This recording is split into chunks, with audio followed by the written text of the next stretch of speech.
Eu tô vendo dia 2, dia Pode 7. começar, gente.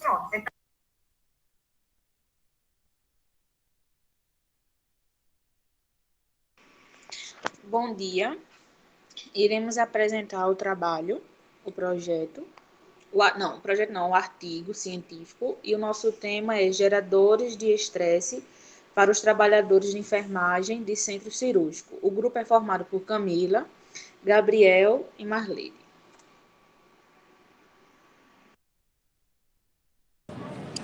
Bom dia, pessoal. Tudo bem com vocês? Vou começar dando início ao nosso artigo científico, comentando um pouco a respeito do estresse, né, no ambiente de trabalho, na parte da saúde, onde os geradores de estresse mais citados pelos trabalhadores da saúde que trabalham no centro cirúrgico são a alta carga de horário, redução ou ausência de compromisso com horários e relação entre os profissionais que permanecem em equipe cirúrgica e paciente, falta ou deficiência de recursos materiais, assim como má qualidade, salários baixos e valorização profissional, recursos humanos qualificados insuficientes, elevada demanda de cirurgias e a própria condição de pacientes, intercorrências e as urgências, ausência de um correto planejamento e mudança no tipo de cirurgia e escala de sala. Tanto enfermeiros quanto técnicos de enfermagem concordam que ambientes fechados de cirurgia é um fator de estresse ocupacional. Na área da saúde, vários estudos têm se posicionado em relação à questão de estresse que a equipe vivenciada no dia a dia, dentre os vários setores de ambiente hospitalar, o centro cirúrgico ele é um dos ambientes complexos do hospital e de onde frequentemente seus trabalhadores são desenvolvidos em um clima de tensão pela existência de procedimentos estressantes geradores de ansiedade, que pela gravidade dos pacientes, quer que pela complexidade dos atos anestésicos e cirúrgicos. Complementando um pouco dessa parte do artigo, basicamente é que o centro cirúrgico do hospital ele é uma das demandas onde tem mais vivenciamento entre equipes, que eles precisam ser aliados antes de fazer aquele início da cirurgia, saber quem vai assumir, aqueles que vão auxiliar. Então isso geralmente gera estresse, sim, porque às vezes tem aquelas faltas, como eu citei, faltas de recursos materiais, como todo mundo sabe, nem todos os hospitais têm aqueles recursos capacitados para atender demandas de pacientes e determinados tipos de cirurgia. Dessa forma, gera sim estresse para a parte da equipe, onde eles precisam correr atrás ou até mesmo se virar com o que tem no hospital para fazer aquele determinado tipo de cirurgia. E dependendo do paciente, também tem a questão do desenvolvimento pós-cirúrgico. Dando continuidade, vou passar a fala para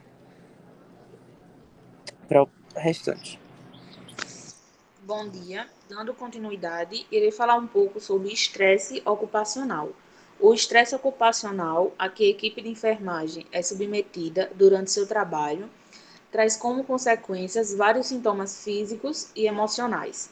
Dentre essas consequências, foi evidenciado que vários sintomas físicos acometem esses profissionais. Entre eles está problemas osteomusculares, cefaleia, alopecia, problemas psicossociais, redução de libido e impulso sexual.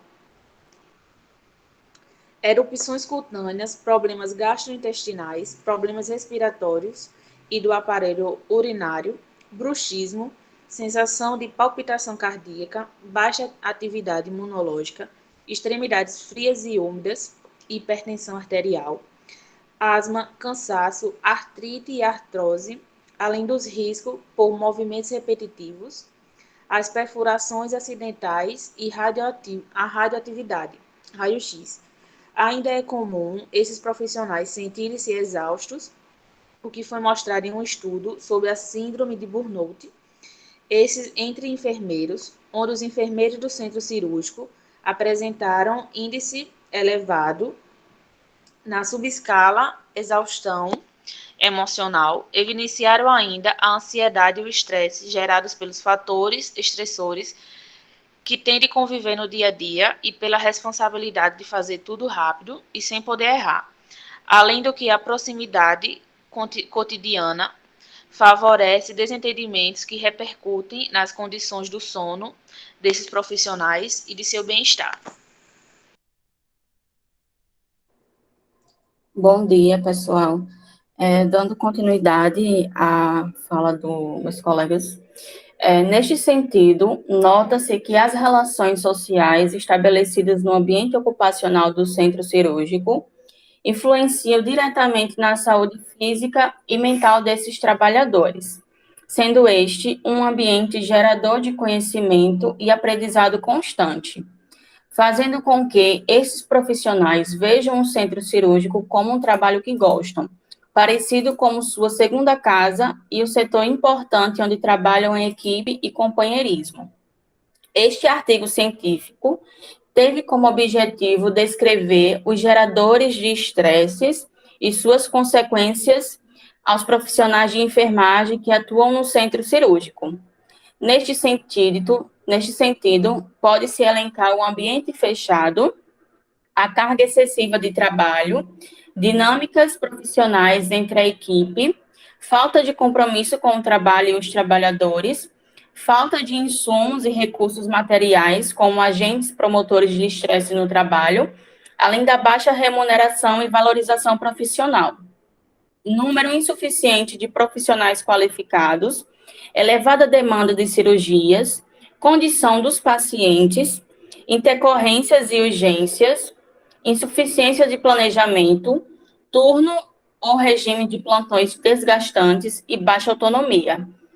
E como consequência do estresse ocupacional no centro cirúrgico, esses profissionais apresentam principalmente sintomas físicos gastrointestinais, dores, doenças osteomusculares, hipertensão, baixa imunidade, tendência maior a doenças infecciosas e respiratórias, além de comprometimento psicológico evidenciado por exaustão emocional, ansiedade, distúrbio no padrão de sono, comprometendo o bem-estar.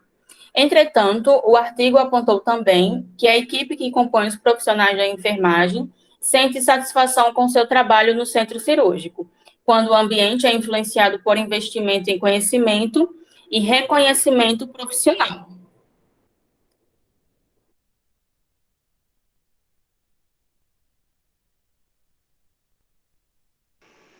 Dando continuidade, o artigo apontou também que a equipe que compõe os profissionais da enfermagem sente satisfação com seu trabalho no centro cirúrgico quando o ambiente é influenciado por investimento em conhecimento e reconhecimento profissional.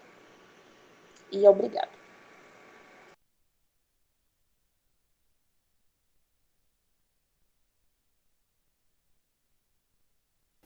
Palmas, palmas para o grupo. Alguém quer alguma colocação antes das minhas?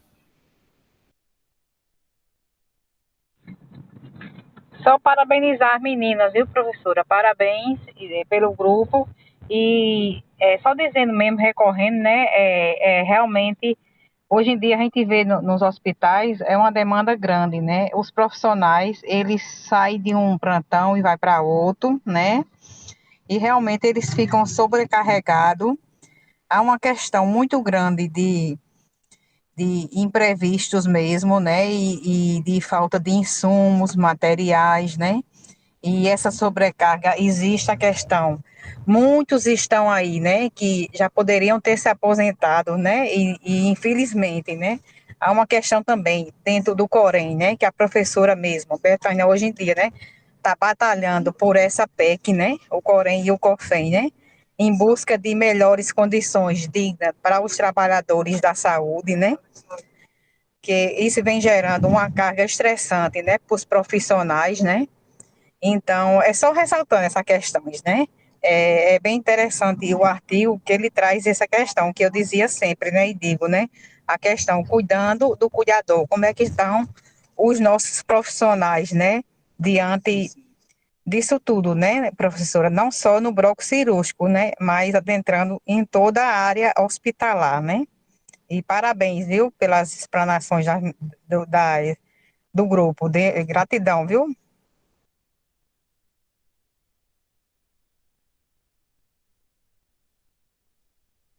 Certo, Gabriel? Sem problema.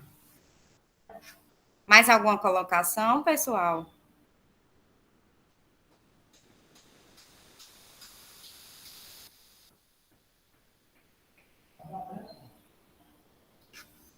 Só acrescentando nessa fala da Vanessa aí, e também essa questão do desgaste, né, por questão de erros cometidos pelos profissionais de saúde devido à sobrecarga muito exaustiva, vários plantões, questão dos salários para tentar manter, não vou dizer um padrão de vida, porque da jeito que as coisas estão hoje em dia, mas tentar, né? Até então manter um equilíbrio com 3 empregos, 4 empregos, dependendo de um plantão entrando em outro, para tentar conciliar família, trabalho, estudo.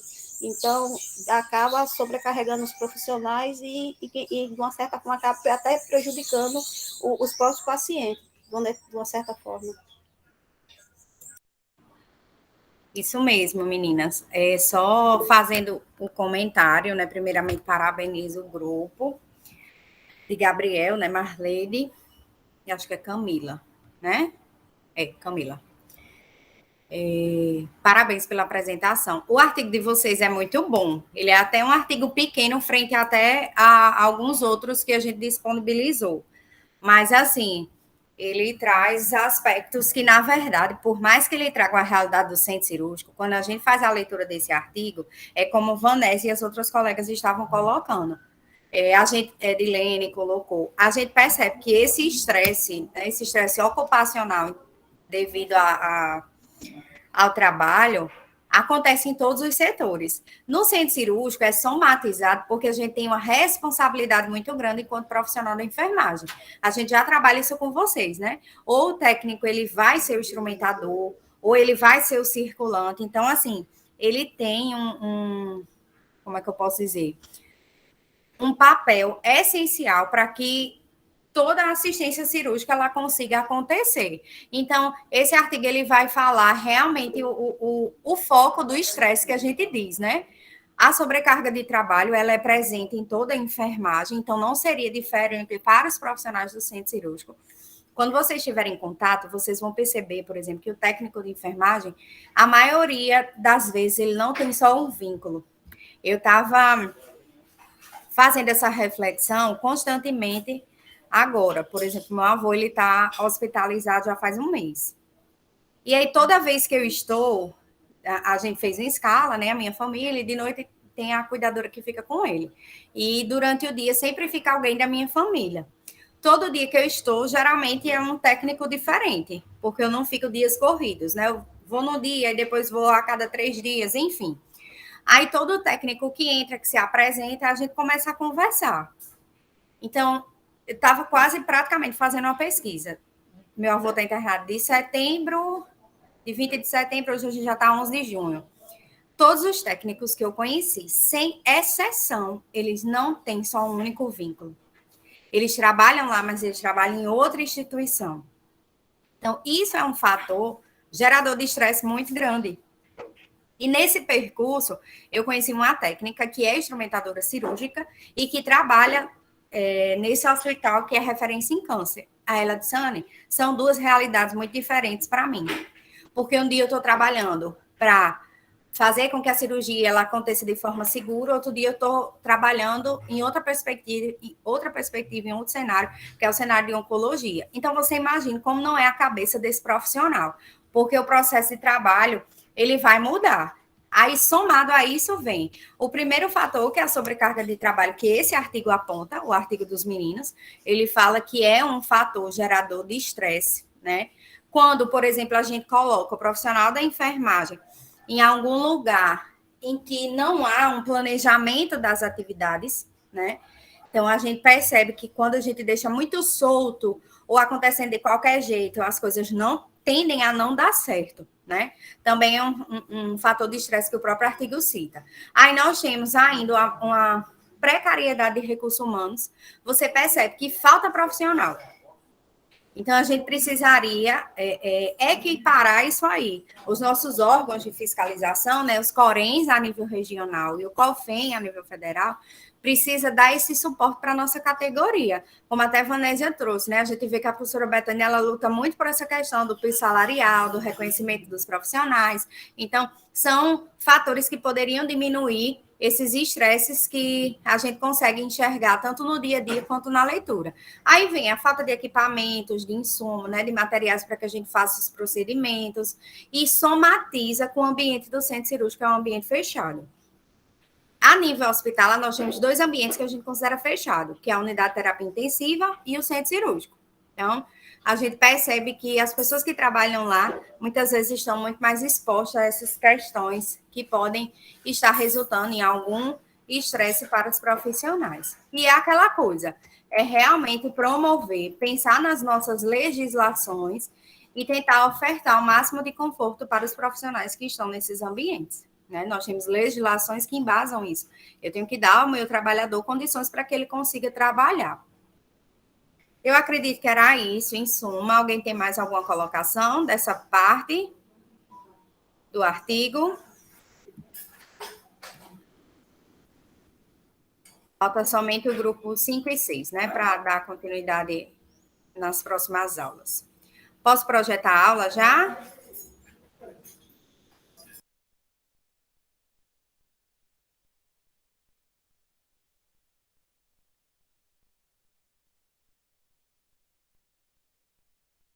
Vou projetar, tá?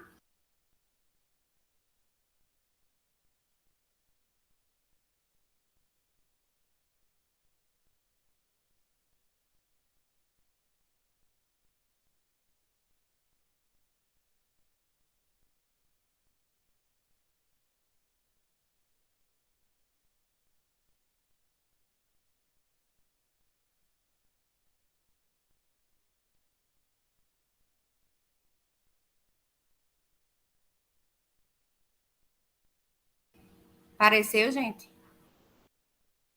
Sim, professora.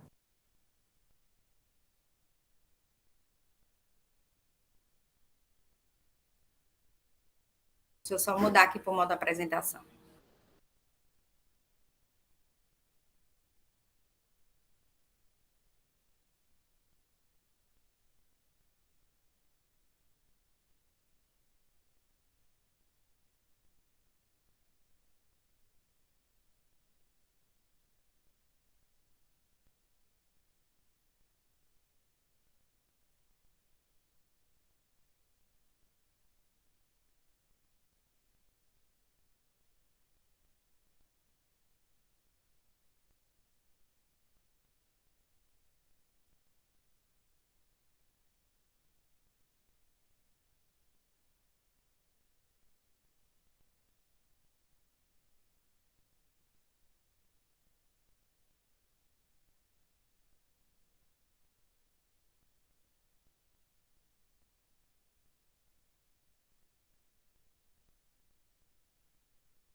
Pronto. Então, vamos lá, tá? Hoje a gente vai trabalhar 2 tipos de cirurgia. 8 anos de coque, né? Só baixar aqui, gente. 2 tipos de cirurgia: a cirurgia cardiovascular e a cirurgia ortopédica, que no caso vai envolver 2 sistemas muito importantes, né? A área da parte cardiológica, que vai pegar toda a parte de coração, dos vasos sanguíneos, então todas as cirurgias que envolvem questão de veias, de artérias, né? Capilares, geralmente a gente tem muito procedimento cirúrgico envolvendo, não porque o capilar ele é uma estrutura de vaso, só que muito fino, então é de difícil abordagem. Então a gente geralmente trabalha com as questões de vasos sanguíneos que são mais calibrosos, né? Deixa eu só passar aqui pra gente. Tô indo. Gente, rapidinho, 5 minutinhos.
Gente, minha internet falhou. A professora, tá mudo o microfone da professora mesmo ou não? Cheguei, gente.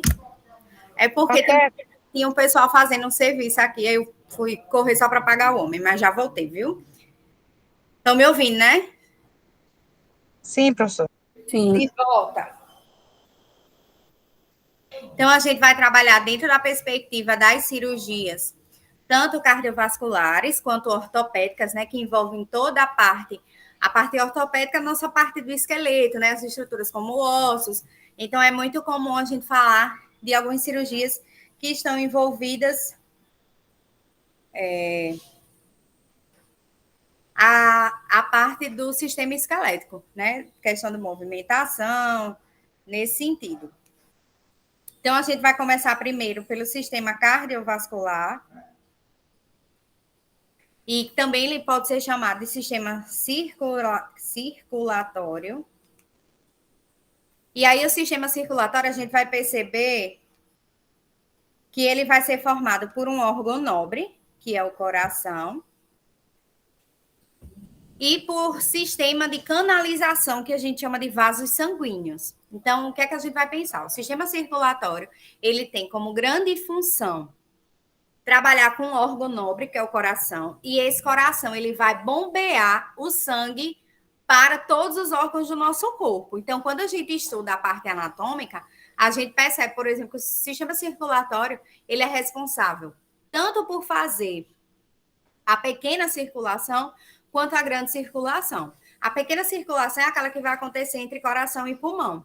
E a grande circulação é onde a gente vai bombear o sangue para o resto do corpo, tá? Então, o sistema circulatório, ele tem função em estabilizar os demais sistemas orgânicos do nosso corpo. Eu sempre, quando eu faço esse resgate de anatomia, a gente discute no sentido de pensar na possibilidade de que sempre existe um sistema que é mais importante. Mas eu já disse a vocês que, na verdade, não existe isso. Cada sistema vai ter a sua importância dentro do nosso corpo, certo? Continuando ainda com o sistema circulatório, então, só de forma ilustrativa para a gente, ele é dividido em uma parte sanguínea, e nessa parte sanguínea eu tenho como órgão nobre o coração. Os vasos sanguíneos fazem parte do sistema circulatório. E quais são os tipos de vasos sanguíneos? Os vasos que são de grande calibre, que são as artérias, que vão fazer a irrigação, né? Vão trazer o sangue para as estruturas, para as células, para os tecidos. Nós temos as veias e nós temos os vasos que são considerados os vasos mais finos do nosso corpo humano, que são os capilares sanguíneos. Esses capilares são eles que vão entrar dentro das células. Por isso que eu disse que é de difícil abordagem o capilar, porque ele é tão fino que você não vai ver assim nenhuma cirurgia do sistema circulatório nessa perspectiva. Aí nós temos como líquido do sistema circulatório, né, do sistema sanguíneo, o sangue. Por que o sangue é importante? Porque ele mantém o equilíbrio do nosso corpo. É o sangue que traz oxigênio, né? É o sangue que vai trazer os nutrientes necessários para que as minhas células elas não morram, elas consigam sobreviver e, consequentemente, fazer todo o processo de metabolismo.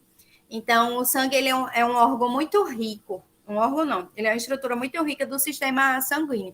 E é ele que mantém o equilíbrio do nosso corpo, né? O pH que a gente diz.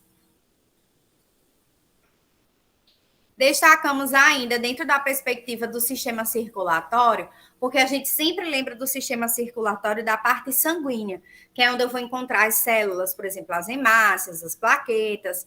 Mas uma parte do sistema circulatório muito importante para a gente é a parte do sistema linfático. Então, é no sistema linfático que a gente encontra órgãos importantes, como os linfonodos, os vasos linfáticos, que podem se transformar em troncolinfáticos, vasos linfáticos aferentes que chegam e que saem, e a linfa, que é o líquido que o sistema linfático faz. Professora, eu nunca vi falar do sistema linfático. Já ouviram falar em sistema de defesa do nosso corpo? E, professora, as células T, né, no caso? Isso. E as células T, Vanésia, menina, João Pessoa tá quente, viu que eu tô suada aqui. As células T são um exemplo de células do sistema linfático, tá? Nosso sistema de defesa, mas nós temos diversas células. Os linfócitos, monócitos, eosinófilos, basófilos. Para cada tipo de infecção, o meu corpo ele vai produzir uma célula de defesa específica para tentar matar aquele micro-organismo. Por exemplo, se o meu corpo ele foi infectado por um vírus, os linfócitos eles vão lá atuar, né? Nós temos uma linha de defesa que a gente chama de primeira linha de defesa. Aí nós temos, por exemplo, nosso corpo entrando em contato com bactérias, com protozoários, né? Com tudo isso, todo o corpo, toda a estrutura que foi estranha ao meu corpo, o meu corpo ele tende a produzir essas células de defesa, né? Para quê? Para que confira ao indivíduo uma... Como é que eu posso dizer? A propriedade da imunidade, que tanto o meu corpo pode desenvolver, né? Que a gente chama de imunidade inata, porque é aquela que o indivíduo nasce com ela. Você se expõe ao micro-organismo e aí, a partir dessa exposição, você percebe que o corpo rapidamente ele consegue se modificar. Mas existe também a possibilidade do sistema do nosso corpo adquirir imunidade, que é o que a gente faz muito hoje, que é a imunidade artificial, que a gente diz, que é por meio da vacinação. São colocados no corpo humano, né, substâncias que vão ativar o sistema linfático, que vão ativar o nosso sistema de defesa contra vírus, bactérias, né? Na nossa situação real e atual da pandemia, a gente escuta muito isso, né? Vacinas que foram produzidas para tentar inativar o vírus da Covid-19. Tudo tranquilo dessa parte introdutória, gente?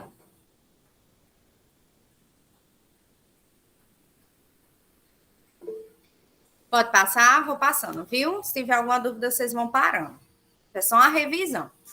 E aí, esse sistema circulatório cardiovascular, ele tem diversas funções, só para a gente lembrar mesmo, dentro da perspectiva anatômica desse sistema, nós temos a função de transporte de gases, de nutrientes, de resíduos do metabolismo, que são restos das reações químicas que acontecem dentro do nosso corpo, transportar hormônio. Me diga um exemplo de hormônio que é importante para o nosso corpo. Quem sabe?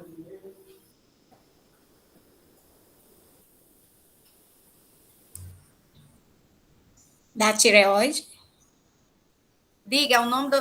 Tireoide é a glândula, mas o nome de um hormônio, por exemplo, produzido pela tireoide. A adrenalina seria professora? A adrenalina é um hormônio, tá? Ela é produzida principalmente em situações de fuga, de ataque, né? Quando o corpo está sob determinada pressão, aí a gente produz adrenalina. Quando a gente não produz, a gente, por exemplo, pode usar adrenalina de forma artificial. Por exemplo, um paciente que teve uma parada cardiorrespiratória. Para reanimar, a gente usa adrenalina artificial. É um exemplo de hormônio. E no caso, e a tiroxina, professora, desse caso? A tiroxina, o T3, T4 são todos exemplos de hormônios. Insulina é um exemplo de hormônio muito importante para o nosso corpo. Os hormônios sexuais, estrógeno, progesterona, prolactina, que é os hormônios, o hormônio está muito ligado à questão de leite materno. Então, assim, nós temos uma variedade de hormônios, tá? Que o nosso corpo produz e é o sistema circulatório que vai levar essas moléculas para a parte do corpo específica para atuar, tá certo? Aí nós temos ainda como função intercâmbio de materiais, transportar calor, a própria regulação da temperatura do nosso corpo tem grande função do sistema circulatório, distribuir os mecanismos de defesa ou células de defesa, é a função do sistema cardiovascular, e todo o processo de coagulação sanguínea. Então, nós temos importantíssimas funções que o sistema circulatório ele faz no nosso corpo. Aí, só algumas ponderações que eu não vou me deter muito na questão do coração, eu vou deixar até para que vocês façam a leitura mesmo, né? De quanto o coração ele é importante, porque ele é o órgão nobre do sistema circulatório, é ele que vai estar distribuindo esse processo de circulação sanguínea, né? Ele vai estar localizado na parte torácica do nosso corpo, aí tem todos os limites aí, que eu não vou me deter a isso, e fala do tamanho do coração, né, que ele se assemelha a como se o tamanho do seu coração é semelhante, não é igual. Ah, professora, queria saber o tamanho do coração, você vai pegar a sua mão e vai fechar, tá? Então, ele é um órgão relativamente pequeno, quando a gente for comparar com outros órgãos do nosso corpo, isso é só uma analogia, tá? E a massa muscular vai variar de homem para mulher. Aí depois vocês dão uma olhadinha nessas características. Aí nós temos diversas camadas no coração. Por que eu sinalizei isso? Porque a gente fala muito da camada do miocárdio. Quando o paciente, por exemplo, sofre um IAM. Já escutaram isso, né? O paciente teve um infarto agudo do miocárdio. Existem 3 camadas no coração. Uma camada que é externa, tá por fora do coração. Ela é chamada de epicárdio. Aí eu tenho a camada que é a maior camada do coração, é onde eu tenho uma maior quantidade de músculo. Qual é a principal função de um músculo, gente?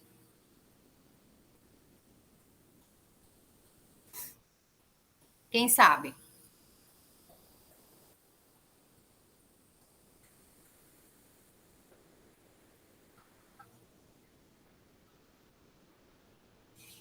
Vixe, como o povo tá calado.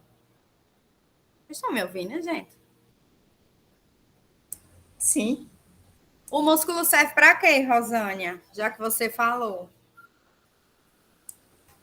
Sustentação? Movimentos corporais, professora? Produção dos movimentos? Movimentos a partir de uma propriedade. Qual é a propriedade do nosso corpo que faz com que ele se movimente? O que é que tem que acontecer? Andar. Isso aí são exemplos, mas existe uma propriedade que o músculo tem que permite, por exemplo, que eu ande, que eu me movimente. Porque tem um músculo liso, né? Aí são os tipos de músculo. Músculo, né? Se contrai, Isso! Pronto. Eu ia dizer, mas eu fiquei, acho que não é isso, não. Justamente, porque tem tudo a ver mesmo. Aí um foi complementando o outro. Isso. Os músculos, eles só vão conseguir fazer o que a Edilene disse, movimentar, andar, através do processo que Jocicleide trouxe, que é a contração muscular. Então, o coração, ele tem um músculo específico, que a gente chama de músculo estriado cardíaco. E o coração, ele não bate, gente? Você escuta muito isso.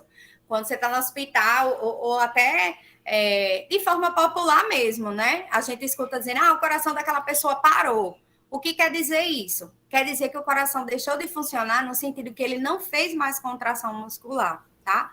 Professora, nesse caso, é até a questão da verificação, né, da pressão. No caso, quando o coração relaxa e contrai, né, que tem a sístole e a diástole. Tem a sístole e a diástole, muito bem. Na verdade, do coração vão partir 2 sinais vitais muito importantes para vocês, né, para a gente que é da área da saúde. A pressão arterial, que ela vai captar os sons de contração e relaxamento, e a própria frequência cardíaca.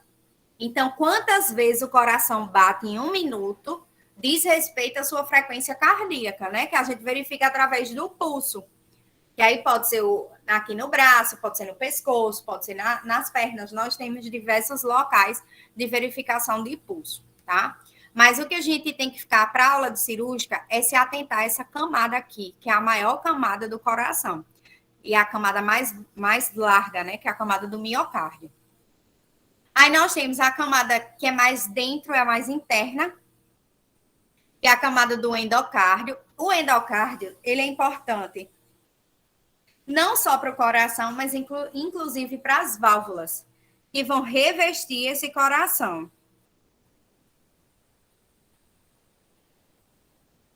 Tranquilo, gente? Sim.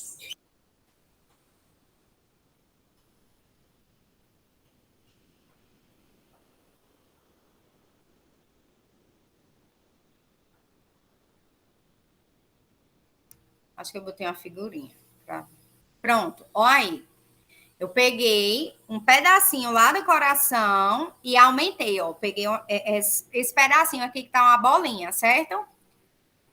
Você tá vendo só uma laminazinha fina aqui por fora, branquinha. O endocárdio, né? Mas eu estou falando do lado de cá para cá, externamente, tá? O endocárdio é a mais interna. Então, é a primeira camada que está aparecendo aqui. Ela é uma camada fininha. E quem é a minha camada maior? Epicárdio, né? Oi? A de fora é o epicárdio, né? E a Isso. do centro. Aí a muscular, que é a minha maior camada, né? Que é a camada do miocárdio. E a de fora, que é o epicárdio. Olha a diferença, né? De epicárdio e endocárdio para miocárdio. Como ela é uma camada importante. Então, meu coração, basicamente, é músculo. Ele é um órgão muscular e cavitário, que a gente diz, tá? Tranquilo, gente, dessa parte?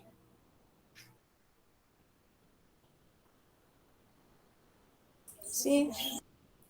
E aí, o nosso coração, ele tem cavidades. Nós temos 4 cavidades muito importantes. 2 átrios e 2 ventrículos. Ah, professor, o que é isso? Essas cavidades, que a gente também pode chamar de câmaras, é ela que vai estar controlando o fluxo de sangue. Ou seja, ela vai controlar o que entra e o que sai no coração. Então, em termos de circulação, o átrio e o ventrículo é muito importante, porque a todo momento ele vai estar fazendo contração, né? Que é o fechamento. É tipo assim, o coração está aqui. Aí veio o sangue está circulando no nosso corpo, aí entra no coração. Quando ele entra no coração, fiz sístole, contrair, e o sangue vai ser empurrado, aí a gente relaxa para que o sangue saia para o resto do corpo. Isso é um movimento, né, de sístole e diástole que acontece, né? Para que todo o processo de circulação realmente consiga caminhar. Aí tem uma fotinho aí do coração, com as estruturas, né? Com as principais. Alguém falou, peraí, deixa eu voltar. Marlene, vou precisar sair, ok. Com as principais estruturas do coração, né? Isso é uma visualização externa do coração, com as principais artérias e veias, né? A gente tem uma veia muito importante, que é a veia cava superior. Aí nós temos as veias que entram dentro do pulmão para levar sangue para o pulmão, que são as veias pulmonares. Aí nós temos, em termos de artéria, a artéria mais importante do nosso corpo é a artéria aorta. Ela vai se ramificar em diversas outras. Ela começa no coração e, à medida que ela vai entrando nos outros órgãos, aí ela muda o nome. Por exemplo, quando ela entra no rim, você não vai chamar de artéria aorta, você chama de artéria renal. Quando ela entra no pulmão, aqui já está mostrando, ela não passa mais a ser artéria aorta, ela passa a se chamar artéria pulmonar, né? E aí o nosso corpo ele vai fazendo essas adequações.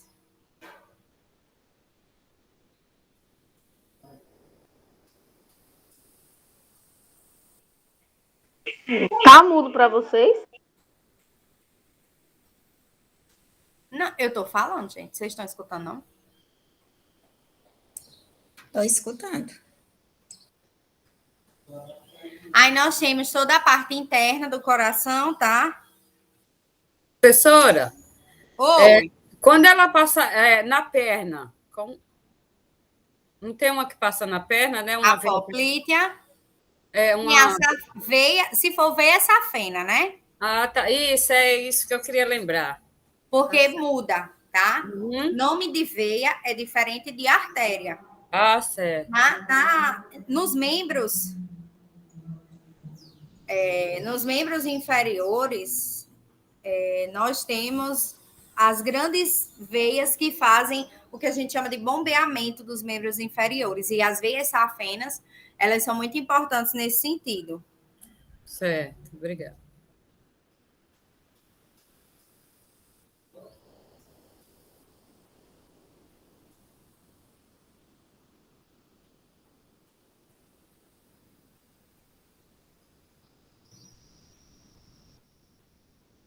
Aí eu coloquei aqui a foto interna do coração com as principais veias e artérias. Só para que vocês realmente tenham uma visualização dessas estruturas. O nosso coração, ele também tem um sistema que carrega impulso elétrico. E esse impulso elétrico, ele faz com que o coração ele consiga realmente bater, né? No que a gente diz, esse bater, é um estímulo que o coração ele recebe, né? Aí tem várias estruturas que compõem esse sistema excitocondutor, que é o nó sinusal, os feixes internodais, nó átrio ventricular, tá? Isso aqui só a título de curiosidade mesmo. Pronto. Então, nessa figurinha, o que for amarelo faz parte do sistema excitocondutor, tá? Que vai carregar o impulso elétrico para o coração. E vai fazer com que o coração ele fique batendo. Eu não sei se vocês já viram ou escutaram alguém dizer assim, aquele paciente precisou de um marca-passo. O marca-passo vai fazer essa atividade elétrica. Ele vai disparar. Já escutaram? Meu tio usa, professora, marca-passo. Pronto.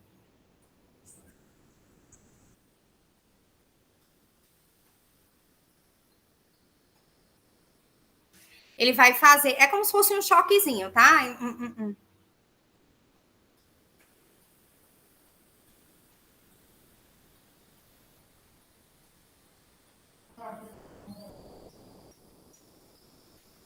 Aí esse impulso ele vai caminhando por todas essas estruturas aqui em amarelo, né? Que vão entrar em todas as 4 cavidades, nos átrios e ventrículos.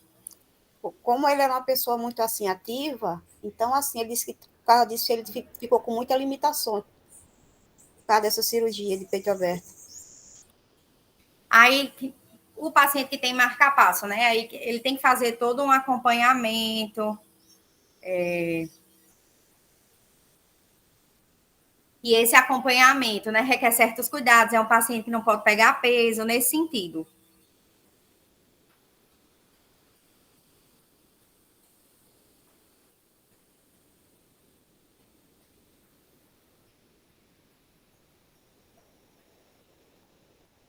Deixa eu passar aqui. Aí o nosso coração, ele vai fazer os movimentos cardíacos que compõem o ciclo. Esse ciclo cardíaco é aqueles movimentos que eu falei de contração e relaxamento.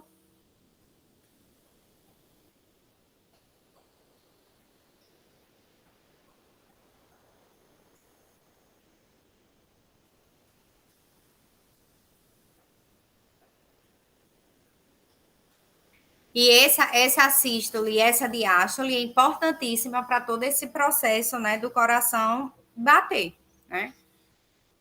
Para que ele consiga fazer a frequência cardíaca. Aí nós temos a circulação sanguínea.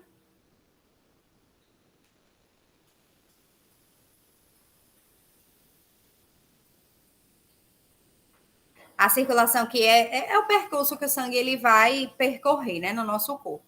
Aí nós temos a grande circulação, que bombeia o sangue para o resto do corpo, e a pequena circulação, que vai acontecer entre coração e pulmão, né? Aí está mostrando algumas artérias e veias que são beneficiadas.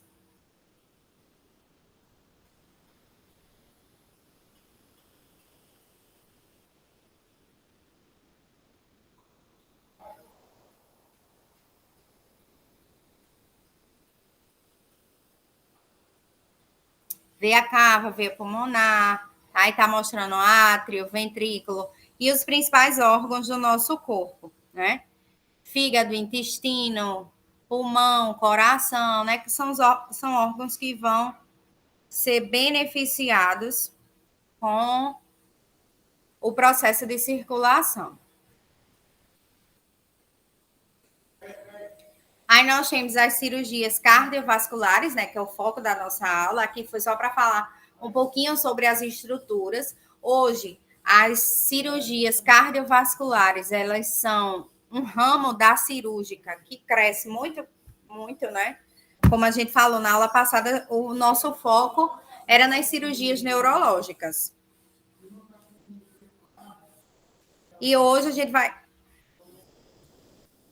vai tocar nessas cirurgias cardíacas, né? Uma especialidade médica muito importante. E elas vão estar voltadas para as doenças que vão acometer ou o coração ou o sistema de vasos sanguíneos.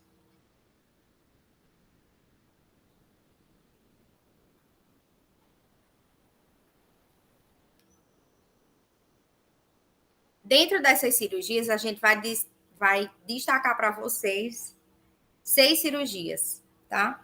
A primeira, que é a revascularização do miocárdio, a gente nem viu a técnica cirúrgica, mas só por conhecer de forma anatômica, é uma cirurgia que vai mexer com que parte do corpo, gente?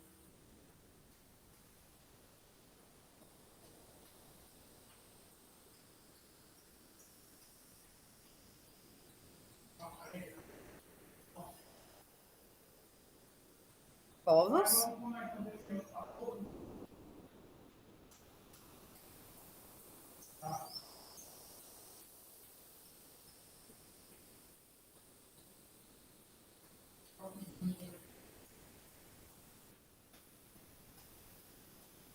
Vixe, gente. Vocês estão me ouvindo? Sim, professor. Sim, você tá calado. calmo. Eu não tô não ouvindo não, tem hora que para. Putz. A cirurgia, isso, Giovana. A cirurgia de revascularização vai envolver que área do sistema circulatório? A camada do coração do miocárdio. E o próprio nome, a gente nem precisa estudar como é que eu posso dizer, a fisiopatologia toda, mas a gente consegue enxergar pelo próprio nome. Revascularização está muito voltada ao processo de circulação. Então, é você permitir que o miocárdio ele consiga receber aquele sangue para ele funcionar, tá? Aí nós temos a correção de doenças valvares, né, que são as válvulas. As válvulas também vão fechar e abrir o coração para permitir a entrada e saída de sangue. Aí nós temos a correção de doenças da artéria, a aorta, que eu falei que era a principal artéria do coração, lembra? Eu disse que é ela que vai se ramificar por todo o nosso corpo. Nós temos indivíduos que nascem com doenças congênitas, né? Ele já nasceu com aquela doença e pode precisar de alguma correção, então a cirurgia que pode acontecer a nível cardíaco. Nós temos o transplante cardíaco, que é uma cirurgia considerada de grande porte, uma cirurgia muito bonita, a cirurgia de transplante, tá? É aquela cirurgia que você sabe que você vai salvar a vida de outra pessoa com aquele órgão, né? E nós temos a colocação do marca-passo, que eu até já cheguei a comentar algo a respeito. Gente, dessa primeira parte, alguma questão? Vou passando, tá? Nós temos o primeiro tipo de cirurgia cardíaca muito comum. O indivíduo passou por um episódio de infarto agudo do miocárdio. O que quer dizer isso?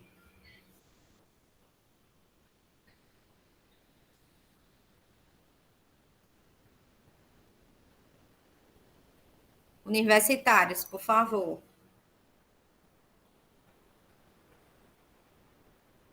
Vocês querem o quê? As placas, as cartas? Ô, professora, é a cirurgia que tira a safena e coloca no coração, é isso? Uma parte da safena? Mas o que é eu não perguntei ainda a cirurgia. Eu perguntei o que é um infarto agudo do miocárdio, Lourdes. Então, as veias entupidas? As placas, é? Sim, mas aí essas veias entupidas e essas placas faz o quê? Então, aí ela obstrói sangue, né? O sangue não passa. Aí obstrui a passagem. Bem. Então, qual é o grande prejuízo? Primeiro, a circulação fica prejudicada. E aí, se não circula sangue, vai faltar o quê? Alguém colocou aqui. Oxigenação, né, professora? No caso, para o organismo. Então, a nossa célula, o nosso músculo, e Andra, bloqueio do fluxo sanguíneo para o músculo cardíaco, isso mesmo. o nosso corpo, ele funciona como? Chegando sangue nas células e tecidos. Já falei isso hoje. É função do sistema circulatório levar sangue. E o que é que tem dentro desse sangue, professora? Nutrientes, oxigênio. Se o sangue não chega, vai faltar. E o músculo chega a morrer, né? Que a gente diz. Esse morrer seria esse morrer que a gente diz, seria no sentido do músculo não funcionar, né? Então, a cirurgia de revascularização do miocárdio é para permitir que esse fluxo sanguíneo volte ao normal. E aí, enquanto técnica, né, a gente conhece muito essa cirurgia denominada de ponte de safena, que é quando eu pego um vaso do meu corpo e coloco no coração para voltar aquela circulação que estava deficiente. Então, paciente infartou, qual é a indicação? Estabilizar o paciente, fazer o tratamento cirúrgico para voltar o fluxo sanguíneo, né? Aí pode ser feito uma ponte safena, utilizando as diversas artérias, diversos vasos que a gente tem no corpo, né? Se a gente faz como o cirurgião faz como se fosse um processo de ligação, né? Para permitir essa volta do fluxo sanguíneo que o miocárdio ficou prejudicado. Por ele ser a maior camada, ele precisava de muito mais sangue, né? Tem gente que tira muito da questão da perna, né, professora? Assim, na perna, né? Tem. Porque tem gente, Vanésia, né, que falou, eu acho. É. Tem indivíduo, Vanésia, que tem tanta doença do coração que ele já fez várias pontes de safena. Não sei se vocês já escutaram isso. Parece que é uma pessoa que já vai assim, tipo, para a segunda, terceira ponte de safena. E chega um momento que a gente não consegue mais fazer ponte de safena. Aí vai ter que ser colocado um stent, ele pode fazer uma angioplastia, então já é outra abordagem cirúrgica. Então, as doenças do coração, se não tratadas, se não cuidadas, podem resultar em traumas muito grandes, né, para o paciente. Aqui a gente tem, ó... Professora, o que é arritmia mesmo? Arritmia? É. Arritmia é quando o seu coração não está com fluxo normal. O fluxo que eu digo assim, ele não está batendo no ritmo normal. Por exemplo, o nosso coração, ele é um órgão que tem ritmo, ou seja, tem que manter uma frequência no adulto de 60 a 100 batimentos por minuto. Vocês passaram por fundamento já? Já. Então, a gente diz que esse ritmo normal é quando o coração está batendo de forma espontânea. Quando não acontecer isso, por exemplo, eu disse que o normal é de 60 a 100. Se eu verificar, por exemplo, a frequência cardíaca e o paciente tiver 40 batimentos por minuto, isso é um ritmo normal para um adulto? Não. Então, isso é uma situação provável de quê? De uma arritmia. E acima dos 100? Se for acima dos 100, é outra arritmia. É o que a gente chama de taquicardia. Se for abaixo, é bradicardia. Tem situações, Maria de Lourdes, por exemplo, que podem ser passageiras, certo? De arritmias. Professora. Certo. Qual ritmo? Peraí que eu leio já. Deixa eu só terminar essa questão de Lourdes. Tem situações de bradicardia e taquicardia que são agudas, que não estão relacionadas a doenças arrítmicas. Por exemplo, você se estressou com seu filho. Seu filho quebrou alguma coisa na sua casa. Você ficou estressado, deu uma surra no menino, foi verificar sua frequência cardíaca, estava 120, da raiva que você teve do estresse. Quer dizer que você tem uma doença de arritmia? Não. Naquele momento, o seu corpo respondeu àquele estímulo. E aí alterou a sua frequência cardíaca. Agora, se você tem um indivíduo que a gente verifica constantemente a frequência cardíaca e a gente percebe um aumento ou diminuição da frequência cardíaca constante, aí a gente tem que investigar que pode ser uma arritmia. Aí vai ser pedido um eletrocardiograma e outros exames diferenciais, tá? Certo. Professora, tinha uma amiga que ela não podia andar, assim, subir uma ladeirinha até pouca, assim, não podia dar mais depressa, que ela ficava com falta de ar e o coração dela ficava batendo. Aí ela tinha que parar, e a gente vai fazer o exame, e ela morreu de infarto, deu um infarto fulminante nela. É comum, viu? É. Muito comum. Assim, essas doenças, né? A gente tem que realmente monitorar. Deixa eu ver a pergunta. Chegou uma pergunta, não foi no chat? Professora, qual o ritmo cardíaco normal de uma pessoa com sopro no coração? Giovana, uma pessoa com sopro no coração, ele não vai ter ritmo normal. Primeiro a gente vai ter que descobrir qual é a estrutura do coração que está sendo mais penalizada com relação ao sopro. E por ele ter o sopro, por exemplo, a gente não vai enquadrar ele nesse sistema de batimentos normais de 60 a 100. Porque o sopro altera justamente essa frequência cardíaca. Então, o que é muito comum? O indivíduo com sopro, ele apresentar episódios de bradicardia ou de taquicardia. Vai depender do tipo de fator que está envolvendo essa questão. Tem pacientes, vocês vão estudar ainda com a professora Natália, por exemplo, que tem crianças, né, tem recém-nascidos, que já nascem com doenças do coração. E o sopro no recém-nascido é uma característica normal, até o coração ele conseguir passar pelo processo de amadurecimento e conseguir chegar na sua atividade normal, tá? Então, é um fenômeno que a gente precisa primeiro entender a sua origem para poder dizer qual é a frequência cardíaca, tá? Ô, professora, o meu filho nasceu com sopro no coração, aí o cardiologista falou que até os 15 anos ele ia precisar fazer uma cirurgia. Só que depois dos 15 anos, a gente sempre fazendo exame, normalizou por ele mesmo. Tem pacientes, Lourdes, que conseguem reverter, sabe? Essa condição. Aí o médico vai ficar fazendo a ausculta cardíaca, né? Vai ficar fazendo o monitoramento. Certo. Aí aqui eu mostrei, ilustrando para vocês, né? Um coração que está reduzido de fluxo sanguíneo antes da cirurgia, né? E aqui a gente está mostrando a veia, como vocês disseram, né? Com as placas de gordura que impede que o sangue consiga circular. Aí aqui a gente já tem uma ponte realizada com artéria mamária, ó. Puxou ela para cá para o coração. Aí o coração ele volta a bater normalmente. Você já vê que até a própria cozinha do coração já vai ficando mais escurinha porque está chegando mais fluxo. Nós temos as cirurgias de correção das válvulas, tá? Então, as válvulas.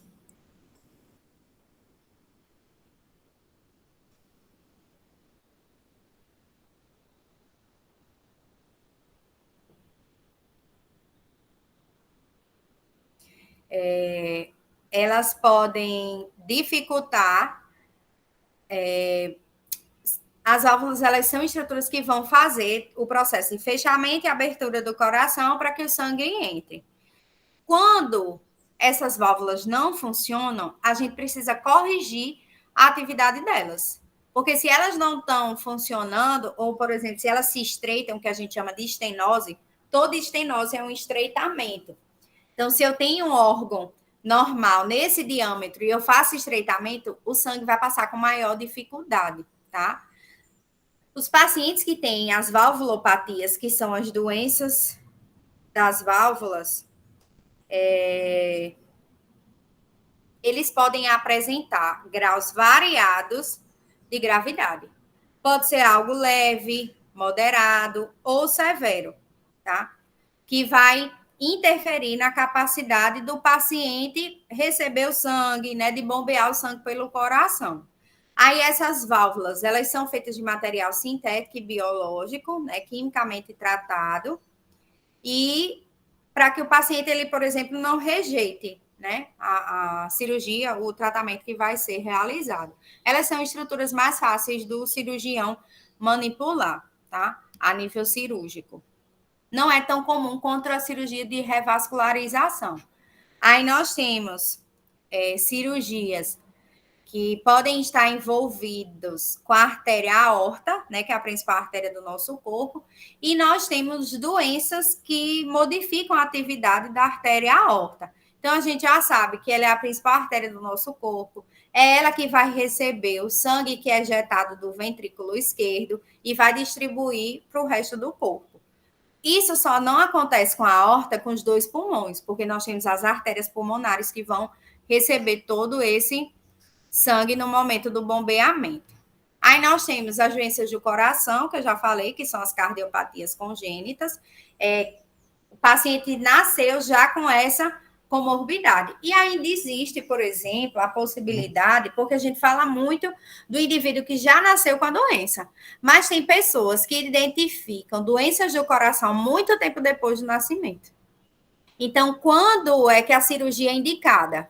A criança ou o recém-nascido nasceu com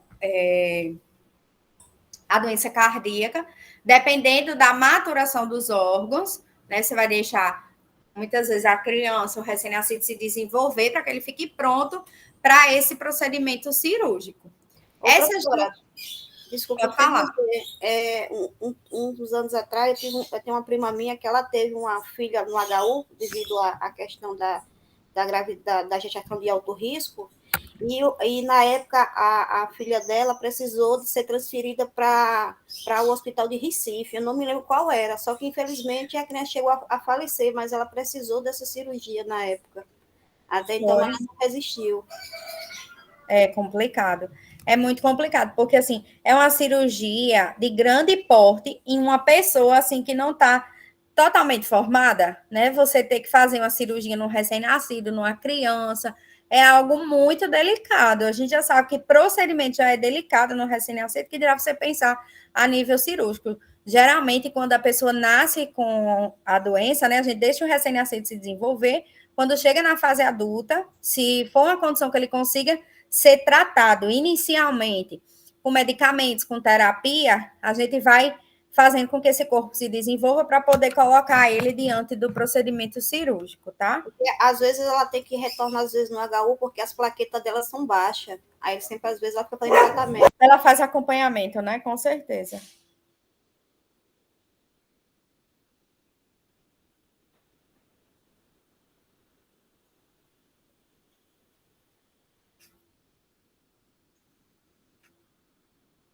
Aí nós temos o transplante cardíaco, né, que eu falei que também é um tipo de cirurgia.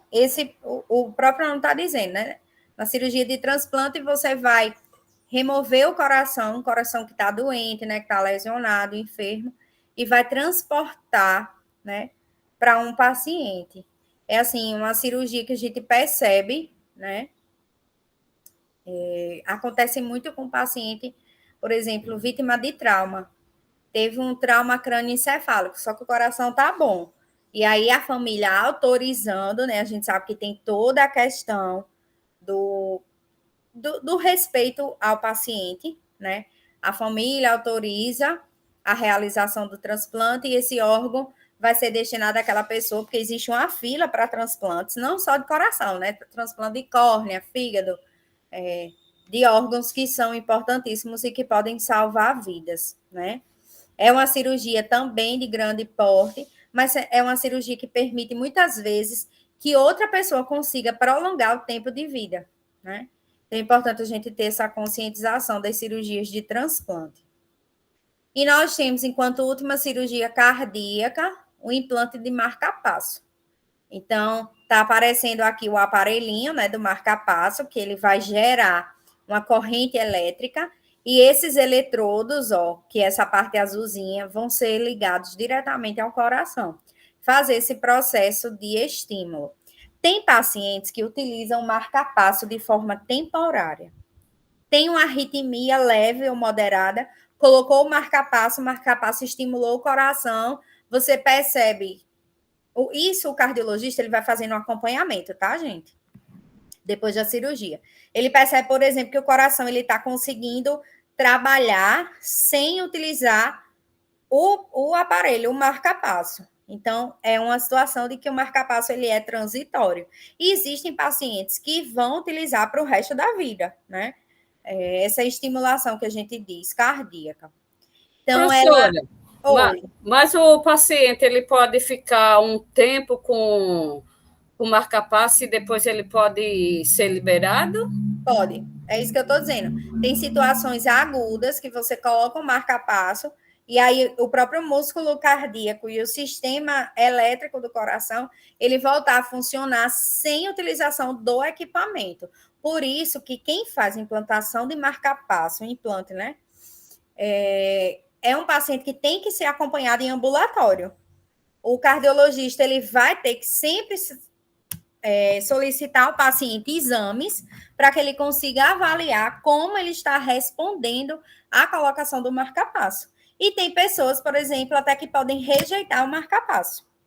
São diversas situações, por isso que a gente precisa do acompanhamento, tá? E quando que é preciso trocar? Quando ele não funcionar. Quando ele não estimular o coração. Ou quando o corpo rejeitar. Aí, tá? nesse caso, como é que assim, a senhora fala em rejeitar e quando ele não como é? Quando ele não fica dentro do corpo ou quando ele não funciona, por exemplo, colocou um marca-passo, o paciente teve uma parada cardíaca, é uma forma de rejeição. Porque o normal não é o coração bater? Sim. Ele não está com marca-passo? O marca-passo está mandando estímulo. Isso é que a senhora falou, essa questão dos estímulos. Se o paciente parar, existem duas formas, isso é importante a gente... Pronto, ele está na residência dele, aí a senhora cria aí um cenário. Tá, vou criar. Edilene já está querendo criar o cenário para a família dela.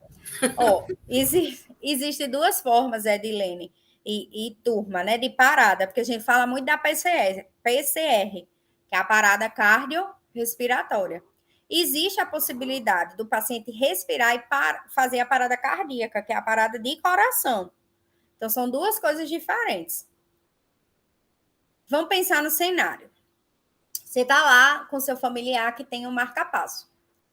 Quando você olhou para ele e viu que ele não está respondendo a nenhum estímulo, procurou pulso, não está batendo. Provavelmente é uma parada cardíaca. Marca-passo não funcionou.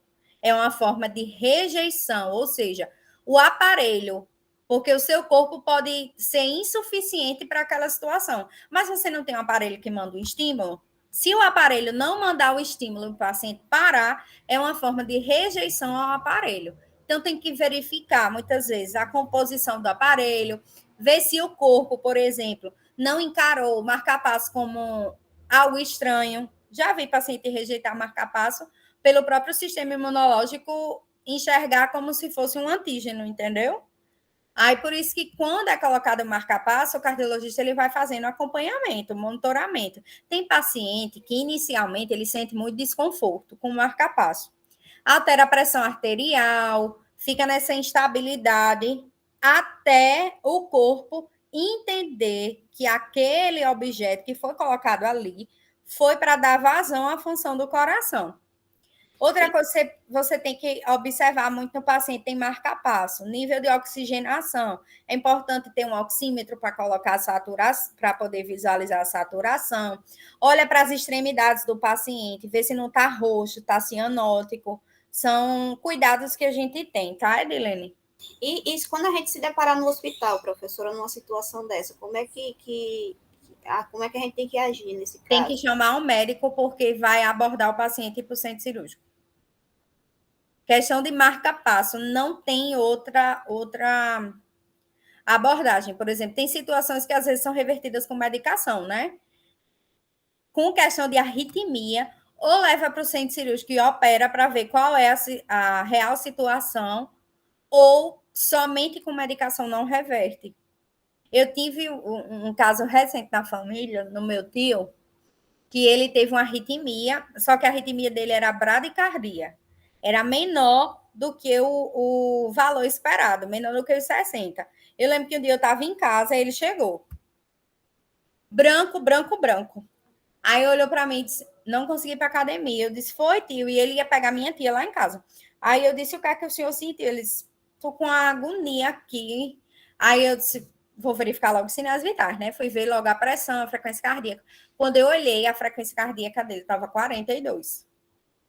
Aí eu disse, tio, você está com bradicardia, vamos embora para o hospital. Ele, não, peraí. Eu disse, não existe isso. Quando chegou no hospital, aí ficaram monitorando a frequência cardíaca dele. Não passava de 50. Aí a médica disse, essa não é uma arritmia transitória. Ele está com a arritmia a nível de adoecimento mesmo. Vai ter que ser implantado o marca-passo. Ele chegou na UPA, aí já foi encaminhado para o Hospital do Coração, lá em Natal, que é um hospital de referência em cirurgia cardíaca, e ele colocou o marca-passo e até hoje ele está com o marca-passo. Aí ele faz o acompanhamento, faz os exames. No início ele teve dificuldade de adaptação com o marca-passo, principalmente com a pressão arterial. Variava muito, a pressão dele subia e descia, e ele sentia essas diferenças. Mas minha tia também disse que observou que inicialmente a respiração dele ficou mais forçada, né? Então, são condições que a gente tem que observar num paciente que tenha marca-passo. Certo, gente? Então, a principal... Certo, professora. Teve assim, ano passado, de madrugada, nesse meio do externo, eu senti como se estivesse entrando uma faca, sabe? Uma dor, um incômodo, eu não sei explicar, não, mas muito, muito intensa. Até então, várias vezes assim. Aí depois passou, mas parecia que estava perfurando por dentro, por trás. Menina, E diz assim, que é uma dor angustiante. Ô, professora, mas gases também, às vezes, aperta também, às vezes sente dor, né? Gases faz só que gases é passageiro. Você não vai ficar com gases durante dias e meses. E gases, por exemplo, quando você movimenta, quando você toma medicação, passa. Dor de coração não passa, né? Que a gente chama de angina. Certo. É uma dor assim, e a pessoa diz que sente uma angústia muito grande, né? Nessa região do peito. E dá ânsia de vômito, né? Diz que dá ânsia de vômito. É muito perigoso, viu? Coisa no coração, a gente tem que estar bem atento. Muitas vezes a cirurgia de marca-passo é a cirurgia de emergência, por exemplo, trouxe o exemplo clássico do meu tio. Ele deu entrada no mesmo dia ele já foi encaminhado para fazer o procedimento cirúrgico, tá?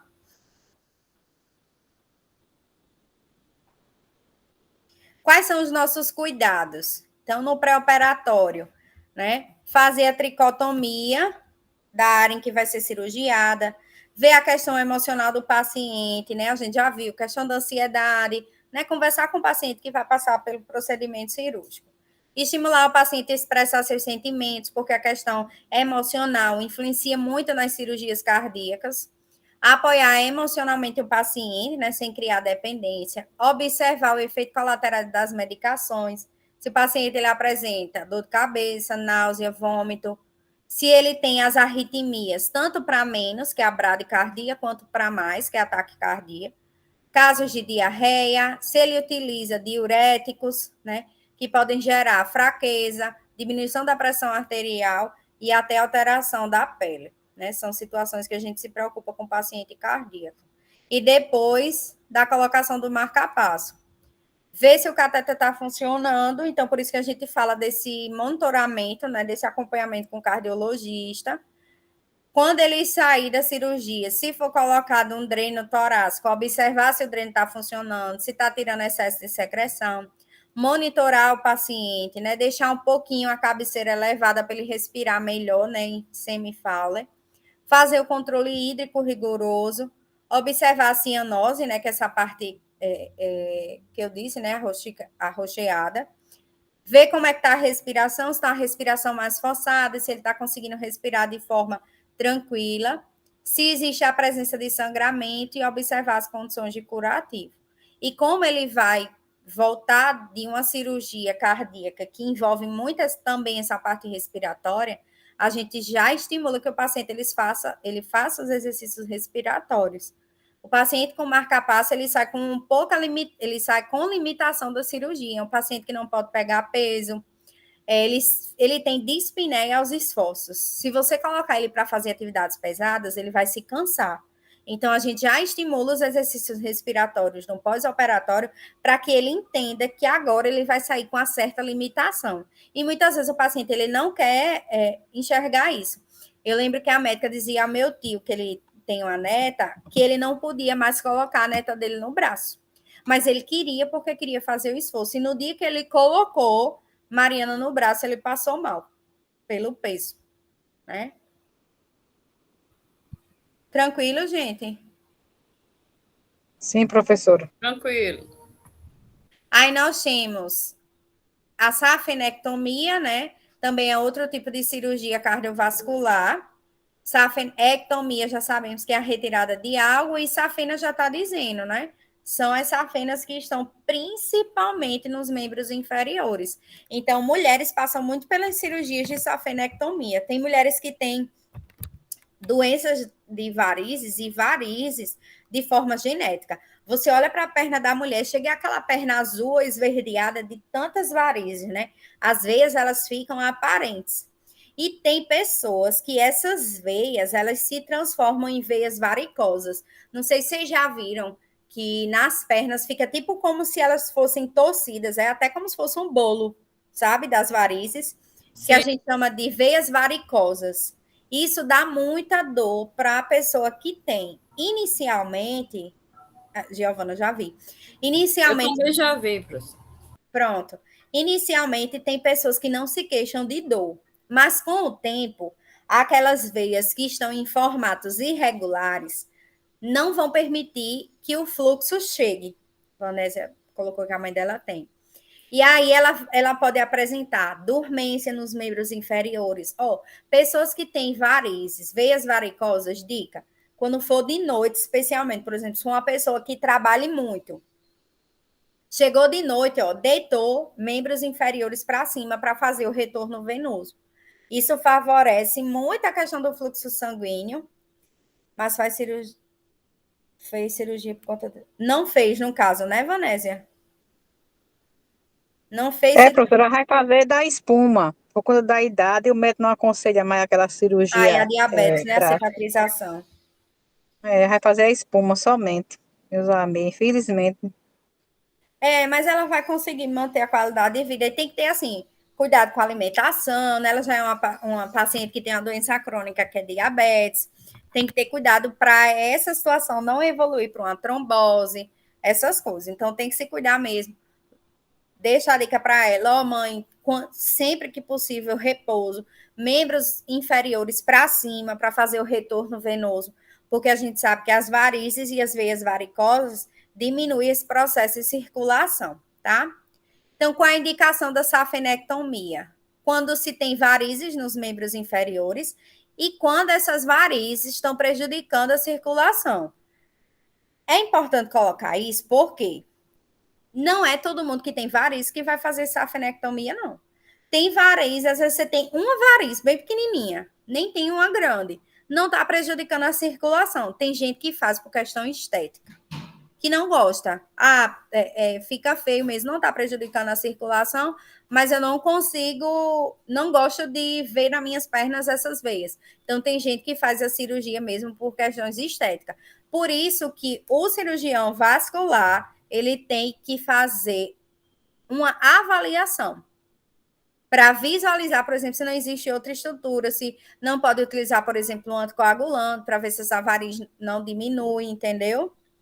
Vanésia, tem insuficiência venosa crônica, tem que ter cuidado, viu, Vanésia? Tem que monitorar bem direitinho para não ter o prejuízo de uma complicação maior. Aí nós temos o risco de flebite, que é quando já é inflamação das veias, e temos a tromboflebite. Jessicleide, pode falar. Professora, no caso, a gente procura um angiologista, né?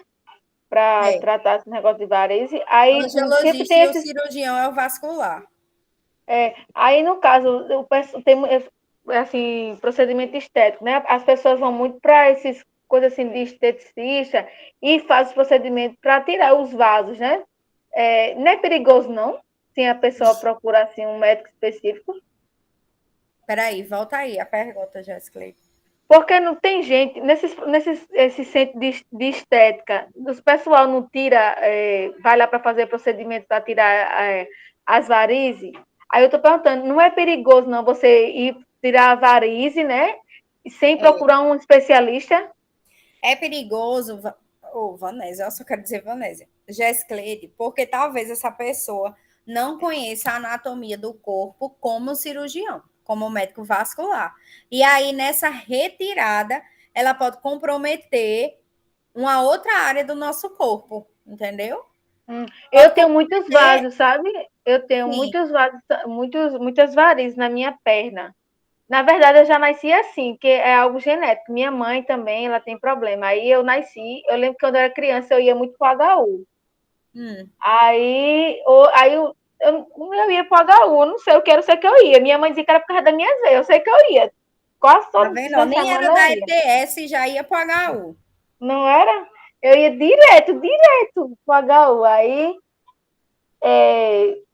Aí quando eu fiquei maiorzinha, né? Aí minha mãe disse que eram as veias que quando eu crescesse ia ser procedimento estético, né? Que o que podia fazer já tinha feito, né? Lá no HU. Eu não lembro o que eu fazia, sei que eu ia direto para o HU. Tratar as veias. Minha mãe dizia assim, vai tratar as veias. Aí eu tenho muitos vasos. Até eu ter minha filha, eu não sentia dor nenhuma. Depois que eu engravidei da minha segunda gestação, eu senti muitas dores. Era dores horríveis. Aí eu fui no médico, o médico passou aquela meia, né? Aí eu Meia de usava muita compressão, meia. né? Eu usava muita meia. Aí, às vezes, tem mês quando tá no meu período menstrual, aí, às vezes eu sinto, um mês sim, um mês não, eu sinto muitas dores, é horrível. Aí eu tenho vontade, né, de ir no médico. Eu até, doutor Pimenta, lá em Bahia, ele é um excelente médico, ele, um angiologista. Aí a menina disse, não, vamos uma amiga minha, né, vamos no esteticista, sei lá, uma coisa assim. Aí eu disse, vou nada, Deus me livre, vai que lá mesmo eu fico, e lá mesmo vai só lá morta, Deus me defenda. Também. Eu morro de medo, eu digo, vou primeiro procurar um médico. Do que o médico dizer que tem exame, né? Tem uma ultrassom, né? Um tipo de ultrassom lá que a pessoa Tem faz. o Doppler, né? Vou primeiro procurar um especialista. Do que ele disser, aí eu faço, né? Porque eu morro de medo. Cuidado com esses profissionais. Eu não estou dizendo, por exemplo, que a esteticista não presta, viu, gente? Mas, assim, nós temos especialistas na área, né? Nós temos o angiologista, nós temos o cirurgião vascular, que vão ver a relevância, por exemplo, ou não, de fazer isso, Vanessa, Doppler venoso. Fazer ou não esse procedimento. Não é bom a gente se arriscar, né? Porque são estruturas que envolvem processo de circulação. E, às vezes, a circulação prejudicada e comprometida, você não consegue voltar à condição normal. Então, tem pacientes, por exemplo, que precisam até amputar o membro por um procedimento feito errado. Deus me livre, eu não ia. Ô, professora, geralmente elas fazem aquele procedimento da injeção da espuma, né? Aí injeta nos vasos. Mas aí tem que saber, por exemplo, se essa substância vai ser compatível com o seu corpo, se você vai rejeitar ou não, existe todo um risco. Todo procedimento, por exemplo, cirúrgico, qualquer procedimento que você mexe na estrutura do corpo, é um procedimento que traz risco. E aí a pessoa tem que saber se ela vai assumir esse risco, se acontecer alguma coisa. Ô, professora, eu estava vendo uma reportagem de uma dizer. médica, né, uma angiologista, que ela disse que esses vasos, ela disse, olha, nesses vasos sempre tem uma veia maior. Assim, ela falando bem rasteira, né, para o pessoal entender. Sim. Tem sempre uma veia maior, que essa veia maior, ela nutre esses pequenos vasos. Então, a pessoa tem que saber se é necessário. O ideal você ir no médico é para você saber se é necessário você fazer esse procedimento que Maria de Lourdes fez, ou um procedimento mais extenso, com mais detalhamento. Porque você vai saber se é necessário só eliminar os pequenos vasos ou fazer um procedimento de cirurgia na veia que nutre os pequenos vasos. Eu não fiz, não, Jéssica. Não, é o procedimento que tu falou. Isso.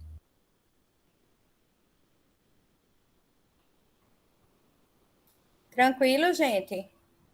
Sim.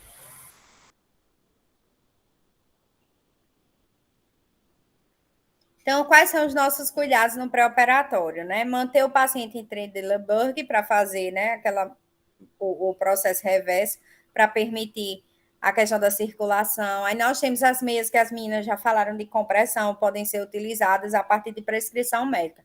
É outra coisa, às vezes a gente diz assim, use meia de compressão. Não é qualquer meia de compressão, porque cada meia daquela tem uma pressão diferente. Então, por isso que precisa da avaliação do médico, tá?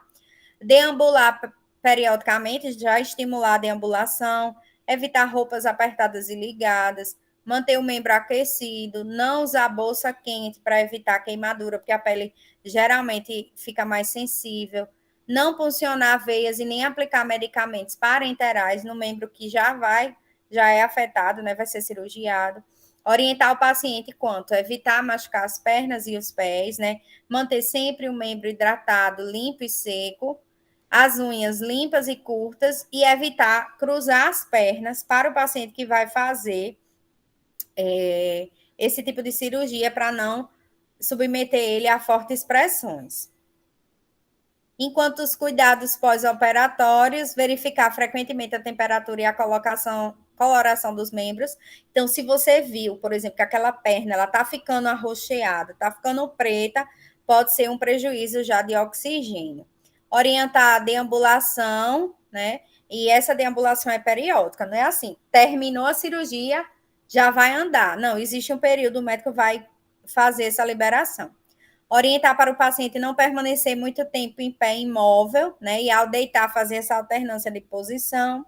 Orientar o paciente para não molhar as pernas, né? Naquele momento que ele vai sair com curativo, né? Com as faixas, com as pernas enfaixadas. Estimular a movimentação ativa, né? Para que a própria articulação do joelho também não fique paralisada, para que não tenha atrofia de membro. Tranquilo, gente, das cirurgias cardíacas?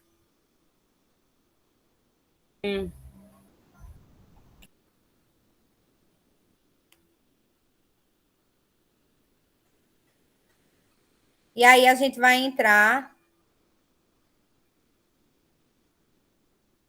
Vanessa, isso acontece muito em grávida.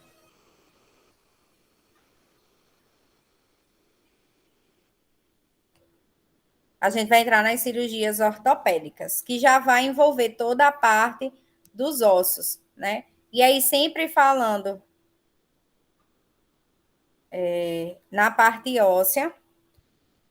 Aí nós temos a osteologia, né, que vai fazer o estudo dos ossos. Os ossos, eles são estruturas muito importantes para o nosso corpo, né? São estruturas esbranquiçadas, que trazem resistência, então são estruturas duras, que eles vão se unir uns aos outros por meio das articulações e vão formar o nosso esqueleto, né? É uma forma de tecido conjuntivo, cuja capacidade, eles têm a capacidade de fazer a mineralização óssea. Esse processo de mineralização óssea é fazer com que o osso ele faça um processo de remodelação. Então, por exemplo, tem alguns pacientes que passam por fratura que o osso consegue fazer esse processo sozinho. E tem alguns que precisam realmente de cirurgia. O cálcio, ele ajuda esse processo de remodelamento ósseo. Por isso que a gente vê muito o incentivo a tomar leite, né, derivados do leite, né, para estar aumentando o nível de cálcio dentro dos ossos. Enquanto funções, né, do sistema esquelético, nós temos diversas, algumas vocês até já falaram hoje: sustentar o organismo, né, dar apoio, proteger órgãos vitais, como coração, pulmão e cérebro. É o sistema esquelético que dá base para o movimento, armazena sais importantes como o cálcio, como eu já falei, e é dentro dos ossos que há a produção de células sanguíneas novas. Todas essas são funções que o sistema esquelético tem. Ô, professora, quem tem osteoporose, como que essa célula vai desmanchando a de sustentação que está dentro do osso? Na osteoporose, a massa óssea ela vai diminuindo. Então, o osso, em vez de ser um osso mais resistente, ele vai ficando um osso mais fraco, entendeu? É a massa óssea que diminui. Ah, certo. Então, o osso ele é um tecido vivo, complexo e dinâmico. É um tecido conjuntivo altamente especializado, né? Ele vai formar o nosso esqueleto e ele faz esse processo de remodelamento dinâmico. O que é isso, professora? O osso, quando está travando, Giovana? Está travando, gente? Tá normal, eu acho que a Para internet mim dela, tá, professora. mas para mim Aqui também tá tá. normal. Dá uma olhada, Gi, se não é tua internet, gata. O osso ele vai passar por um processo de remodelamento dinâmico, tá certo, Giovana? O que é isso? O osso novo ele tem que surgir, né? O osso velho não está se degradando, aí ele vai se modificando e transformando as células. Ah, professora, isso é fácil? Isso é mais fácil para os indivíduos jovens. Então, por exemplo, a criança, o adolescente, até a fase adulta, esse processo acontece. Quem é o mais prejudicado nesse processo de remodelamento dinâmico, nos ciclos de vida?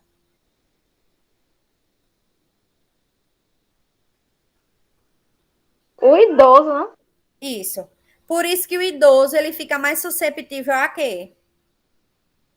Queda, Osteoporose. fraturar, As quedas, as fraturas. Então, por isso, gente, que a gente fica sempre dizendo assim: cuidado para o idoso não cair.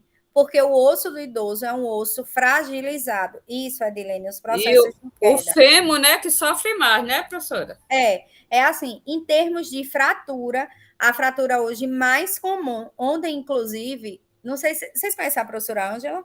Já conheceram? Está casada Conheço. disciplina para vocês? Foi minha professora. Pronto, a professora Ângela trabalha muito com as emergências. Ela vai dar aula para vocês. Aí ela ontem estava dizendo que lá no trauma, no hospital de trauma, como é o nome do hospital de trauma daqui? Que eu nunca lembro. É hospital de trauma? É o nome? acho que é Lauro Vanderlei. Vanderlei, é isso aí.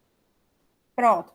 Que lá no hospital de trauma, ela soube ontem que vai abrir uma ala só para idosos com fratura.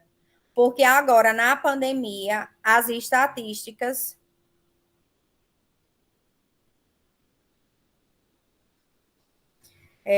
aumentaram muito na pandemia, de idosos caindo, né? Eles, certamente, alguns idosos ficaram mais em casa, e às vezes a casa não é adaptada para o idoso. A professora adaptada como? Por exemplo, tem um tapete, o idoso tem dificuldade de andar, tropeçou no tapete, caiu, quebrou o fêmur. Então, é uma estatística muito comum. Tá, o idoso estava passando, o piso estava molhado, você estava passando o pano na casa, lavando o chão, não sinalizou. O idoso teimoso, porque a gente também tem que falar que tem idoso que é teimoso, né? Às vezes você diz, ó, cuidado, e o idoso, ele quer, muitas vezes, ter essa autonomia que, às vezes, a idade não permite. Ele escorregou, caiu, fraturou. Então, é uma realidade muito comum hoje. Professora, aqui em Bahia, entre Bahia e Diga, Santa gata. Rita, tem um hospital que é especial. Nisso? Atende mais idoso. Eu esqueci o nome do hospital, mas é bem no alto. Assim, esse ano eu tive dois exemplos de pacientes com fratura. Meu avô foi um. Ele entrou, né, no processo de internação por uma fratura de fêmur. Ele não queria usar, por exemplo, dentro do quarto, nenhuma luz. O quarto dele era todo escuro. E aí, nesse deslocamento, ele usava já bengala. Nesse deslocamento da cama para o banheiro, ele caiu e fraturou o fêmur. E o outro exemplo foi a minha tia, que estava na sala e foi para o quintal estender roupa. E aí ela caiu, também já era uma idosa, 83 anos. Camila quer falar. Também foi outro exemplo de fratura. Falar. Pode falar, Camila. Não, foi sem querer, eu apertei aqui. Aí foi? Ah, tá certo. Vanésia, amanhã desse jeito, 81 anos. É complicado, Vanésia. Às vezes eles não aceitam, assim, certas limitações, né? A gente tenta conscientizar. Por exemplo, o meu avô, ele ficava dizendo, olhava para mim quando a gente conversava, eu dizia, voinho, tenha cuidado, o senhor não tem mais aquela idade, não precisa fazer isso, porque tem gente que faz pelo senhor. Teve um dia, eu até ri, minha família é de Natal, e eu moro em João Pessoa a trabalho. Aí eu estava na escola e achei estranho porque a manhã estava ligando para mim, chamada de vídeo. E ela sabe que, assim, durante o dia, eu falo com ela nos intervalos, né? Almoço, final do dia ou no início da manhã. E eu, no meio da aula, e manhã ligando, chamada de vídeo, eu estava com a professora Fernanda. Aí eu disse, professora, eu vou atender, porque eu estou com medo de ser alguma coisa. Amanhã não é de ligar assim, fora do horário. E lá em casa, na área de trás, tem a parte do quintal. E no quintal tinha um coqueiro. Aí, quando eu olho manhã fazendo chamada de vídeo, eu tô rindo, porque às vezes você fica pensando, meu Deus, até que ponto chega as pessoas, né? Aí eu disse, mãe, o que foi, pelo amor de Deus? Eu já tô com medo, porque a senhora não ia ligar para mim. Ela disse, Carol, vou mostrar para você acreditar, porque você só vai acreditar vendo. Meu avô, com 90 e... já ia fazer 94. 93 anos, subindo no coqueiro para tirar coco. Aí manhã mostrando, né, em chamada de vídeo. Menina, ele é teimoso. Meu avô era muito teimoso. Aí eu disse, manhã, bote a chamada de vídeo e bote voinho para mim ver. Eu disse, voinho, desça do coqueiro agora. Parece assim uma coisa de criança, né? Quando criança tem essas coisas, né? De querer escalar as coisas, de ser danada. E, por exemplo, na minha família, ele me obedece muito. Até hoje ele me obedece. Eu disse, voinho, é o seguinte. Se o senhor cair desse coqueiro, pior que não foi nem no coqueiro que ele fraturou o fêmur, né? Mas se o senhor cair daí, o senhor não vive não, viu? Vai ter uma fratura, vai para o hospital, vai ficar em cima da cama, não sei o que, não sei o que. Ele foi e desceu. Se acabando de rir. Manhã já estava assim, morrendo de medo, né? Assim, esse é um exemplo do dia a dia, né? Cada um que convive com idosos sabe os diversos exemplos que existem. Ô, professora, eu já acompanhei uma idosa, ela tinha 87 anos. Ela usava bengala, e com essa eu já levei cada bengalada dela, misericórdia, misericórdia. Então, ela às vezes me acordava, eu trabalhava à noite, ela me acordava tacando a bengala em mim, aquelas bengalas de metal, sabe? Então, como eu já sabia, eu comecei a me prevenir. Em vez de eu colocar o travesseiro embaixo da cabeça, eu colocava em cima, colocava o travesseiro nas pernas, porque a filha cada uma, né, que aparece. Onde dói, misericórdia. Esse Também Deus acompanhei outra que 97 anos, quem quisesse ser amigo dela, não falasse em bengala para ela. Misericórdia, eu que não ia falar em bengala para ela. São bem difíceis, bem difícil mesmo. Às vezes é de difícil relacionamento. Essa semana, o meu avô, ele perdeu a fala. Só para fechar essas experiências, né? Aí eu estava com a técnica estava fazendo um procedimento e eu fui para perto, né? Para olhar, coisa de enfermeira, né? Aí meu avô... Só que assim, ele não fala, não sai som, mas a gente que é de casa, a gente sabe o que ele está falando. Então, eu faço a leitura labial de tudo que ele fala. Aí, quando a técnica chegou, foi fazer uma aspiração, porque ele estava com muita secreção. Aí ela olhou e disse, bom dia, seu Renato. Isso foi, sabe quando? No domingo. Bom dia, seu Renato, vou fazer a aspiração. Eu já fui para perto, porque eu conheço o meu avô. Aí eu disse, bom dia, meu amor. Aí ela disse, tudo tranquilo? Eu disse, tudo tranquilo, só tá com essa secreção. Aí ela disse, pronto, eu vou dar uma aspirada, vai dar uma aliviada. Seu Renato, olha, tenha calma, vou fazer uma aspiração. Aí ela deu as costas assim, para pegar o material. Gente, quando ela deu as costas, eu fiz a leitura labial dele. O que essa porra vai fazer comigo? Ele disse para a técnica. Aí eu já olhei para ele, tipo assim, voinho. Eu disse, seu Renato tá falando o quê, seu Renato? Ele, nada não. Ele não fala. Aí olhou para mim e fez, nada não, com o dedo, sabe? Mas você já viu, por exemplo, se a técnica visse um negócio desse, né? É uma falta de respeito. Quando eu contei na minha casa, todo mundo riu. Meu Deus do céu, meu pai, papai, não tem jeito. Mas isso, às vezes, já é da personalidade dele. Ele já trazia esses traços. Filho, olha, lidar com idoso, eu sei o que é isso. Porque agora, desde que meu avô ficou doente, que a gente tá muito próximo a ele, né? Nesse processo. Voltando, né, para os ossos, senão a gente termina a aula. Aí nós temos os ossos do corpo humano, né, que eles são hoje 206. Nós temos 8 ossos concentrados na região do crânio, na face 14, no pescoço 8, contando com as vértebras já. Aí nós temos 2 tipos de esqueleto. O esqueleto axial, que é formado pelos ossos da cabeça, pescoço e tronco, e o esqueleto apendicular, que é onde estão os ossos dos membros, tanto os membros de cima, que são os superiores, quanto os inferiores. E esses 2 esqueletos, eles estão unidos pela cintura escapular, que é essa área de cima, e a parte de baixo, que é a cintura pélvica, né, que liga os ossos dos membros inferiores. E nós temos as cirurgias ortopédicas que vão fazer a correção dos distúrbios do sistema músculo-esquelético, músculo, articulação, né? Casos de fratura, deformidades, anomalias congênitas e outras, né? São as mais comuns, os mais comuns casos de cirurgias. Quais são as situações que levam o indivíduo a fazer, né, uma correção por meio das cirurgias ortopédicas? Aí nós temos os casos de fratura, hoje é o principal tipo de cirurgia ortopédica. Então, são variados os casos de fraturas, né? Que é a quebra anormal na continuidade do osso.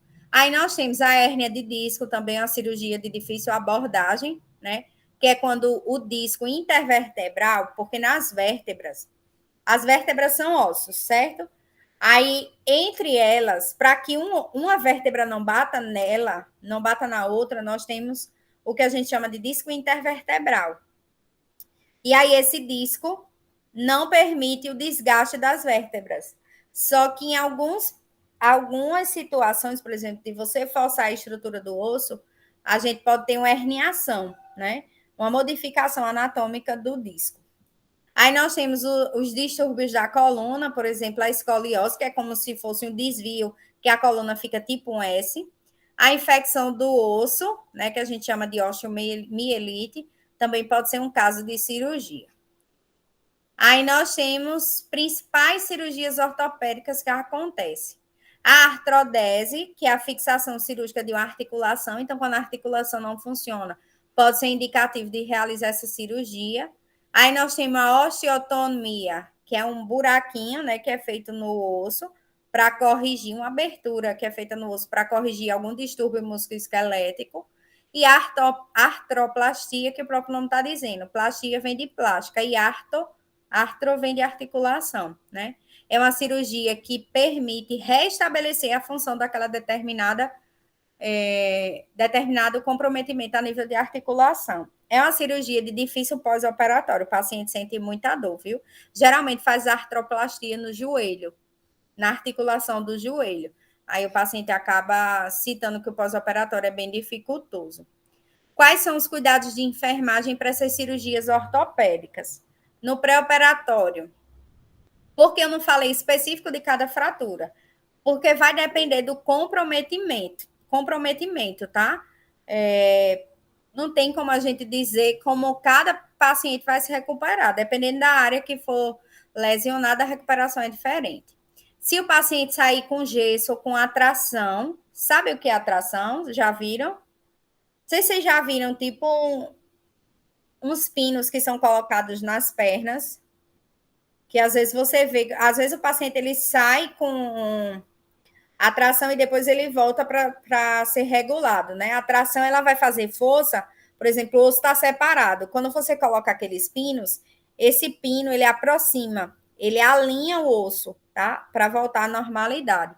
E no hospital, além de ser colocado o pino, deixa eu ver se eu coloquei aqui para frente a foto da atração. Ah, tá aqui, ó, tá vendo? A atração são esses pinos aqui metálicos. E aqui, no final, embaixo, é colocado um peso para puxar o osso, tá? É uma condição que o paciente, ele sente bastante dificuldade, tá? Nesse processo de recuperação, porque pesa, dói, tá? A gente tem que ter bastante cuidado com o paciente com tração. Então, ter cuidado com gesso ou com atração, se o paciente precisou colocar. Assistir psicologicamente o paciente, porque sabe que ele não vai se locomover como antes, né? Ele precisa passar pelo período de pós-operatório todinho, então a gente já faz a instrução no pré, auxilia nos cuidados de higiene, os exercícios respiratórios, a ingesta hídrica, faz tricotomia se necessário e escovação da região operada se necessário, não é via de regra. No pós-operatório, observar se tem sangramento nos curativos, elevar o membro operado, né, para que não fique demasiado e alivie a dor. Estimular o movimento das áreas não afetadas, isso é importante. Vamos supor que a fratura foi no lado direito. Então, tem que movimentar também o lado esquerdo, senão atrofia, porque geralmente é um paciente que vai ficar muito restrito ao leito. Observar coloração, temperatura, edema e pulso das extremidades da área operada. Prevenir as lesões por pressão. Manter o correto alinhamento do corpo. auxiliar na higiene, né? Não molhar o gesso, nem o curativo, nem a tração. Existem algumas complicações que a cirurgia pode resultar: atrofia do músculo quando eu não movimento a estrutura, casos de infecção, embolia pulmonar, pneumonia, inflamação das veias, que é a flebite, trombose, infecção urinária e deformidade nos membros. São complicações comuns para qualquer tipo de cirurgia que a gente já vinha citando. Aí eu coloquei aqui só para vocês visualizarem a tração, tá? A tração, ela utiliza uma força externa sobre uma parte do corpo para neutralizar o músculo e diminuir a possibilidade de dor que o paciente apresente pós-fratura. Então, ela tem o objetivo de reduzir luxação, de corrigir essa deformidade. Por exemplo, vamos supor que nós tínhamos o osso alinhado, aí fraturou, fez isso, tem o desnível. Aí você bota a tração, aí a tração vai fazendo isso aqui, ó. Ela vai corrigindo até que o osso fique alinhado. Até esse processo, é um processo que requer tempo e paciência. Porque o paciente fica no leito, a gente tem que dar banho no leito, tem que fazer as trocas de curativo. É um paciente que não vai andar, né? Porque enquanto a tração está lá, é um sistema, a tração é um sistema, tá? Enquanto a tração está lá, o paciente ele permanece restrito ao leito. Então, assim, é todo um trabalho psicológico que a gente tem. E ela é uma forma de complementar a cirurgia. Ele passou pela cirurgia, só que a tração vai permitir o alinhamento do osso. Aí, às vezes, o paciente ele recebe alta e é tirado toda essa parte maior e o paciente ele fica só com os pinos. Aí vai para casa, mas mesmo assim existem todos os cuidados que a gente tem que ofertar. Professora, a minha filha sofreu um acidente e ela fraturou o rádio. Então, fez cirurgia, pôs uma placa, mas mesmo assim o osso ficou, subiu, ficou um em cima do outro, assim, a ponta, né, do osso. Aí precisa fazer outra cirurgia e trocar a placa. É complicado. Menina, às vezes cirurgia ortopédica você acha que é tranquilo, mas não é, né? Porque, por exemplo, uma fratura, uma luxação, uma infecção pode precisar de uma cirurgia ortopédica, né? Às vezes até uma complementação cirúrgica pode favorecer a realização das cirurgias. Aí existem cuidados específicos que a gente tem que ter. Jéssica quer falar. É só para relatar um caso de a irmã da minha vizinha, ela sofreu um acidente, aí ela foi para o trauminha. Aí era para ela ter feito cirurgia no pé, o primeiro erro, né? Era para ter feito uma cirurgia que o pé estava quebrado, não fizeram no outro que estava bom. Aí no que estava bom, erraram, aí começou a apodrecer. Não sei, fizeram alguma coisa errada, ela começou a apodrecer. Aí quando foi ver, foram corrigir, né? O erro. Aí quando eu sei que essa menina fez umas 4 cirurgias. No pé que estava bom, teve que corrigir. E foi o outro pé que precisava fazer a cirurgia. Lá no trauminha aqui de Mangabeira. Tem muita. Cada um, se a gente for contar as experiências, viu, de cirurgia ortopédica. Então, o paciente que tem tração, a gente tem alguns cuidados. Manter o membro sob posição anatômica, tá? Nada do pé torto, porque isso pode prejudicar a cicatrização e o alinhamento do osso. Observar a pele, outra coisa, paciente que tem tração, a gente fica assim, monitorando o membro. Ver se não vai aparecer nenhuma ferida, se não está sangrando, se não tem pus, porque pode ser caso de infecção, tá? Da tração. Verificar se os cabos estão em posição correta, tá? Estimular a movimentação ativa das articulações não afetadas, que é para não permitir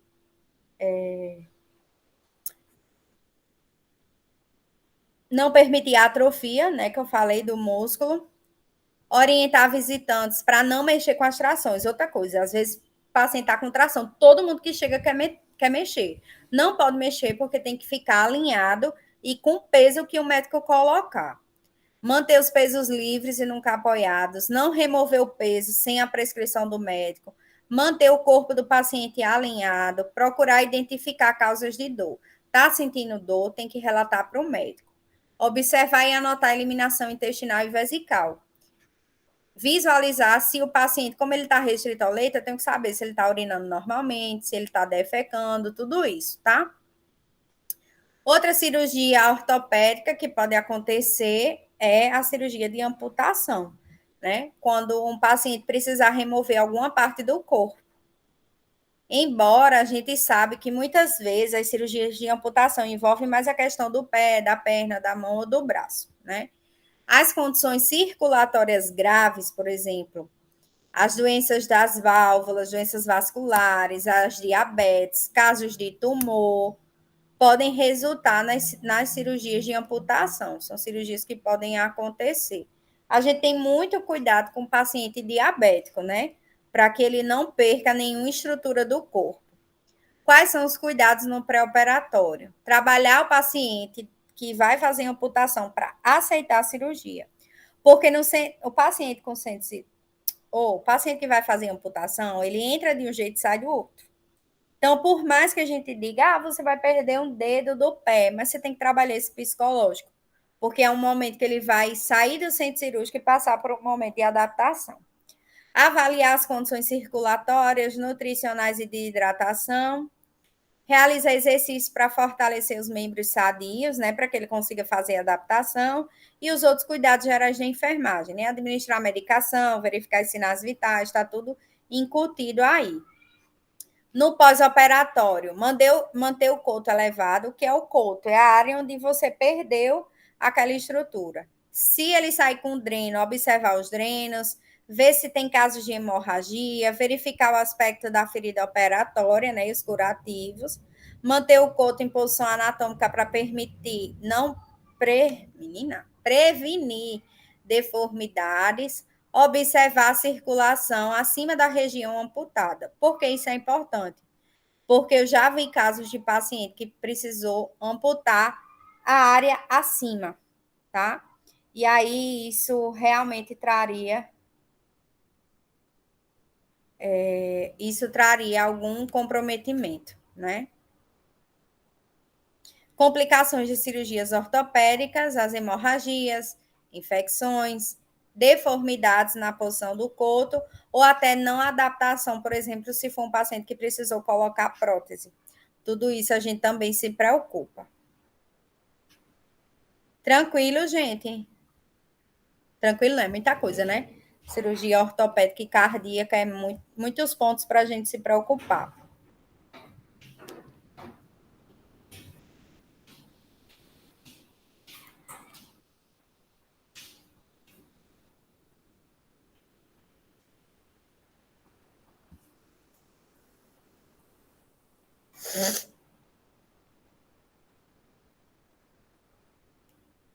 Deixa eu ver, tô vendo aqui. Alguma dúvida, gente? Eu disponibilizo o slide ainda hoje, tá? E aí a gravação. A gente sabe que das cirurgias ortopédicas, as mais comuns são as cirurgias que visam realmente corrigir as fraturas, né? Aí nós temos aquelas fraturas que a gente se preocupa muito, né? As fraturas expostas, que aí foi uma estrutura que foi deslocada e vai precisar ser colocada no lugar. Existe toda uma questão clínica para isso, né? O médico vai ver qual a melhor abordagem para se trabalhar com aquele determinado paciente que passa pelos episódios de fratura, né? As cirurgias de amputação hoje, elas também têm sido muito comuns, né? Como eu falei, hoje o número de pacientes diabéticos que perdem parte do corpo, né? Porque a diabetes, isso é para o paciente diabético descompensado.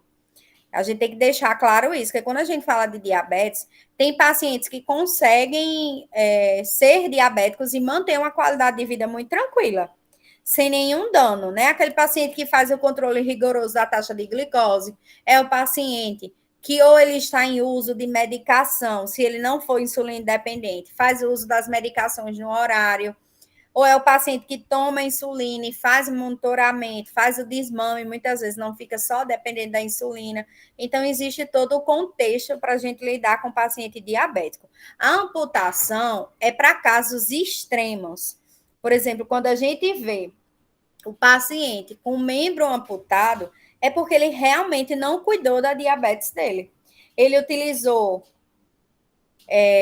um calçado inadequado, ele machucou o pé, e desse machucão do pé, esse machucado ele foi aumentando, né, a área, a lesão, e aí não se controlou mais esse processo de cicatrização e ele precisou de uma cirurgia de amputação. Ok?